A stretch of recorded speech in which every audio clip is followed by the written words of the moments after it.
प्रतापगडचा रणसंग्राम. उंच डोंगरावर बलाढ्य प्रतापगड किल्ला स्वराज्याच्या स्वप्नाचे प्रतीक म्हणून उभा होता. पण या स्वप्नावर एका विश्वासघातकी अफझल खानाची काळी सावली पडली. अफझल खान क्रूर मनाचा एक महाकाय माणूस शिवाजी महाराजांना पकडण्याची बढाई मारत प्रतापगडाकडे निघाला.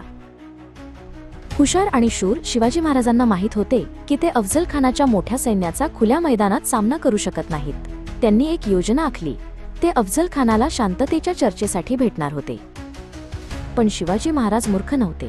त्यांना अफझल खानाच्या कपटाची कल्पना होती. आपल्या वस्त्रांच्या खाली त्यांनी चिलखत घातले होते आणि हातात वाघनखे लपवली होती. गडाच्या पायथ्याशी भेटण्याचे ठरले. एक तंबू उभारण्यात आला. अफझल खान आत्मविश्वासाने आणि गर्वाने तंबूत शिरला.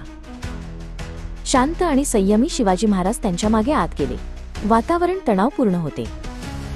त्यांनी एकमेकांना मिठी मारताच अफझल खानाने लपवलेला खंजीर काढून शिवाजी महाराजांच्या पाठीत खुपसला. पण चिलखतामुळे ते वाचले. वाघाच्या वेगाने शिवाजी महाराजांनी आपल्या वाघनख्यांनी अफझल खानावर हल्ला केला. तो कपटी सरदार हरला आणि खाली पडला. ही लढाई सैन्याच्या संख्येने नव्हे तर शौर्य आणि चातुर्याने जिंकली गेली. प्रतापगडाचा विजय हा एक निर्णायक क्षण होता. या विजयाने सर्वांना दाखवून दिले की स्वराज्याचे स्वप्न हे केवळ स्वप्न नसून ते एक वास्तव आहे, ज्यासाठी लढले जाईल आणि जिंकले जाईल.